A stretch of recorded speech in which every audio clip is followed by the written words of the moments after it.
controversy or battle of the year ago? Yeah, it's different from my boy 12 in here. As far as like a way to battle or quarterback competition, like that's a little different. But still just trying to find a way to get better each day, especially the fundamentals. Make sure that when you start, the main thing is these first couple of days, get back and through the things and find something that you can work on each and every day to keep on getting better. So that part didn't change, but yeah, that's my boy 12. What did you want to do on the first day? Main thing was just stay back in the pocket. Sometimes I creep up in the pocket and then I'm throwing with our 6'5" guards and I'm throwing like this over top of them. As you can see, I'm not the tallest guy. So, trying to stay back and make sure I keep my depth. Coach Meyer talked about the edge, the theme. Could you discuss that, what it means to you guys? Yeah, so with edge, where average stop and the league begins. For me, and I think for a lot of the teammates, is something that really hits home, being that everybody can be pushed to a certain point. But wherever that point may be, and it's different for each individual, wherever that point may be, you have to find a way to get through that. And you can't do it by yourself, that's not one of the things. And a lot of times you don't do it for yourself, you do it for your teammates and I guess the bigger cause, something bigger than yourself.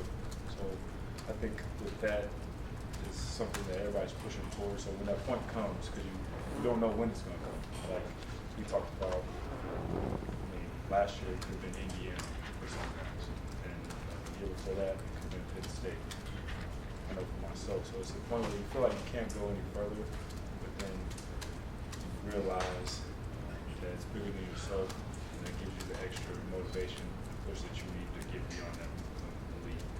Given that it's such an inexperienced team, how important is it to have that kind of definition to it?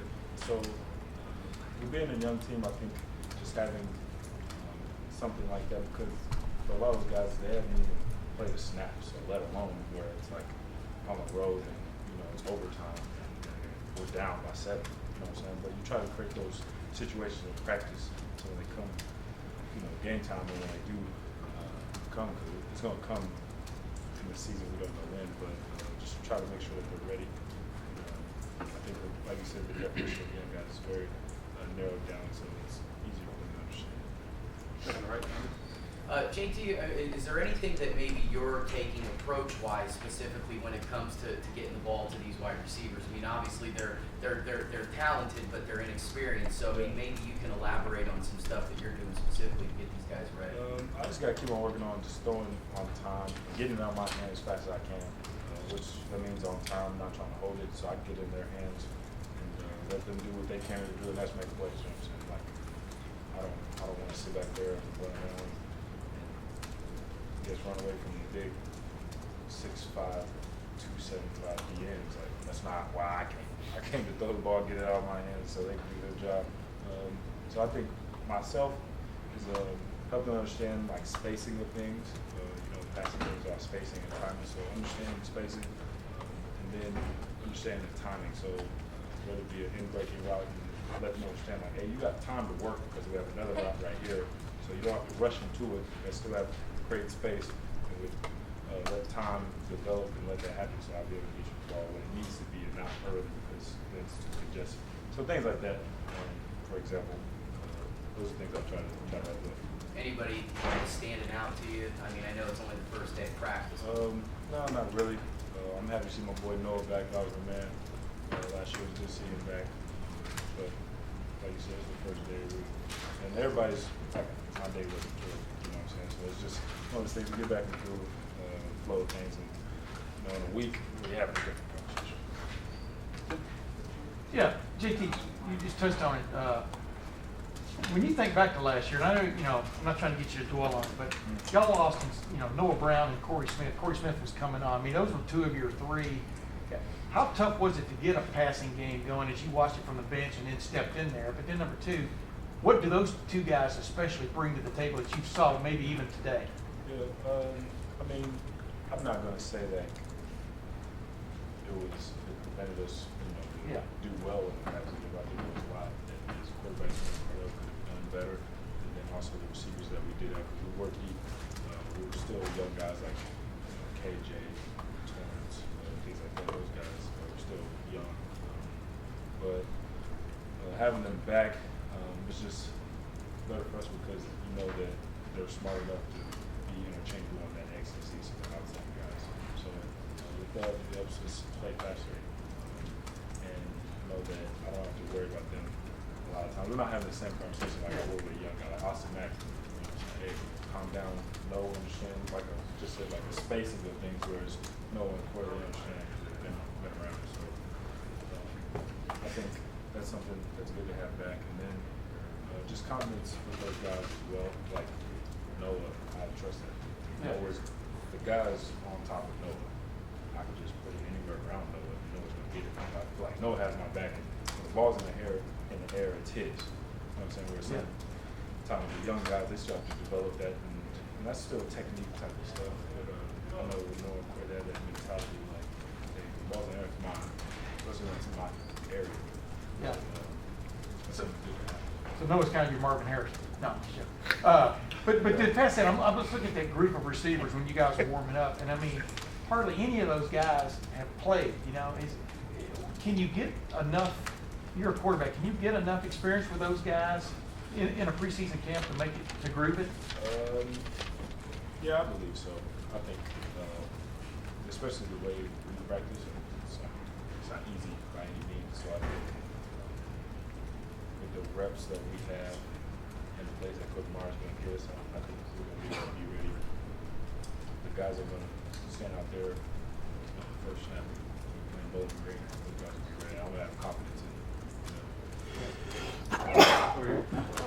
Just moving from pass game to run game, you know, Mike Weber, Curtis Samuel, Ontario Wilson.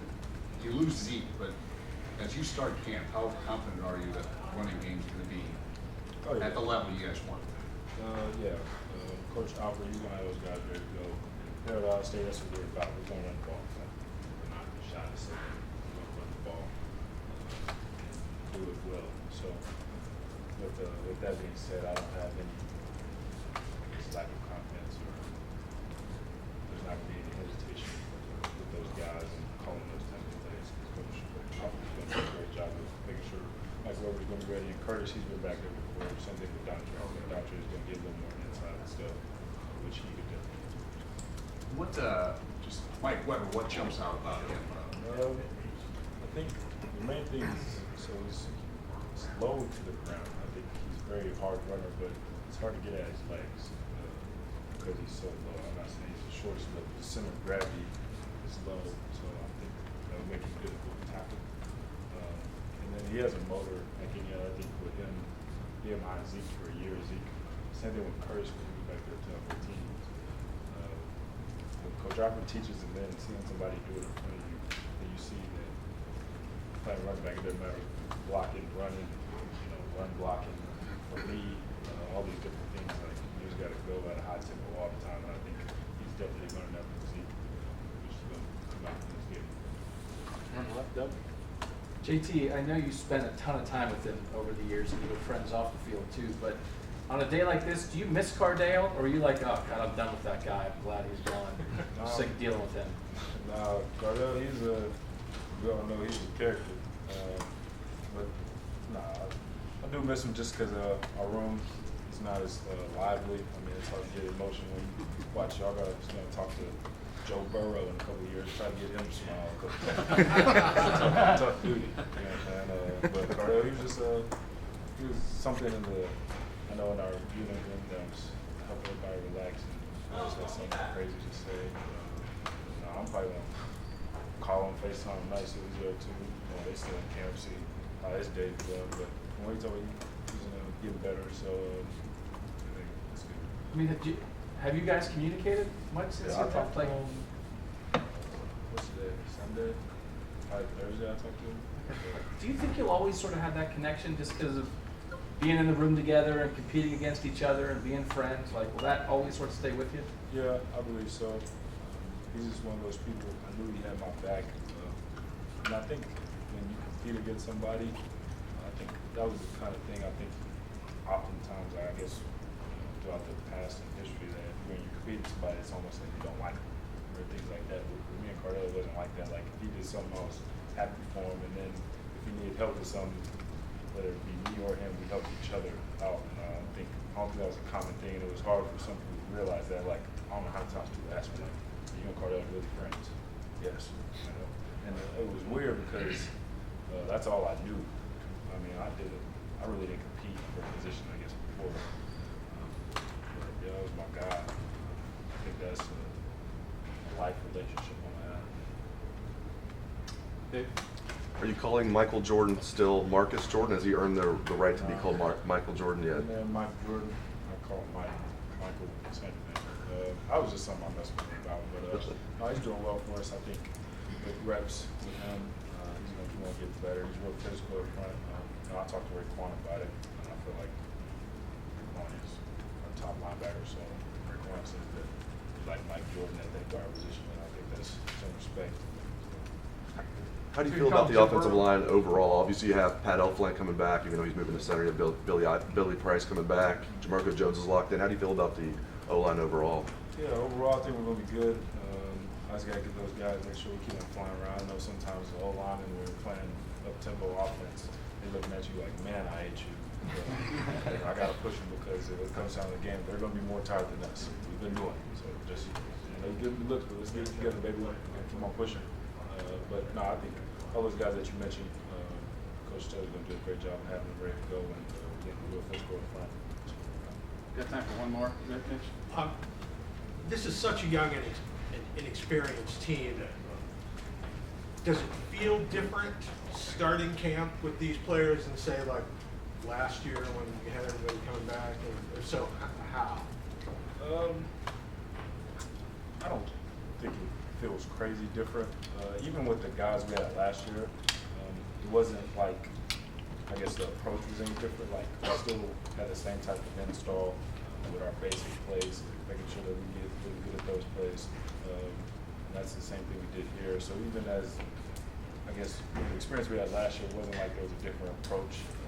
We still had the same feel. Everybody came out there, Drew still ready to go. It was just different numbers, different faces. But it wasn't, I guess, crazy difference because their approach was the same. I think it would be different if it was like last year. We didn't, I guess, go over some of the basic things since we were open, but that's not how we work. So even with our basic stuff that we have, we always try to make sure that there's something you can still get better with those plays as well. So I think that's something that I guess didn't make a difference. Thanks, Dave.